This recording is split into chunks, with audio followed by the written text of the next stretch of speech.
আসসালামু আলাইকুম। তো আজকে আমার মুরগির খামারের কিছু কথা বলবো। আপনারা একটু মন দিয়ে কথাগুলো শুনবেন। যারা খামার দেওয়ার চিন্তা ভাবনা করতেছেন তারা একটু মন দিয়ে আমার কথাগুলো শুনবেন। শুনলে বুঝতে পারবেন যে খামারে কত লাভ আর লস, না হয় বুঝতে পারবেন না। তো শুনতে থাকেন। তারা বলতেছেন মুরগির খামার দিবেন বা প্রবাসে আছেন, ইউটিউবে ভিডিও দেখেন যে মুরগির খামার অনেক লাভ। ইউটিউবে দেখবেন, বাস্তবে তা কখনো মিল পাবেন না। যদি যারা 4-5 বছর বিদেশ করে ভাবতেছেন যে ইউটিউব দেখে মুরগি খামার দিবেন, তারা একদম ভুল করবেন। বিদেশ করতে আছেন, করতে থাকেন। যখন আপনার বিদেশ করা শেষ হবে তখন আপনি এই চিন্তা ভাবনা করেন, কারণ ইউটিউবের সাথে বাস্তবে কোনো মিল নেই।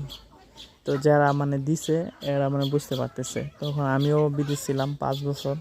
5 বছর করে আমি ভাবলাম যে অনেক লাভ, ইউটিউবে দেখলাম। তারপর বাস্তবে খামার দিলাম, দেখি ইউটিউবের সাথে কিছুই মিল নাই, 50%ও মিল নেই। ঠিক আছে।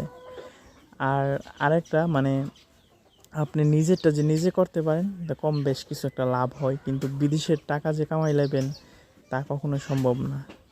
এটা একদমই ইম্পসিবল। তো ভেবেচিন্তে কাজ করবেন, পরে যেন পস্তাতে না হয়। ভালো থাকবেন। ধন্যবাদ সবাইকে।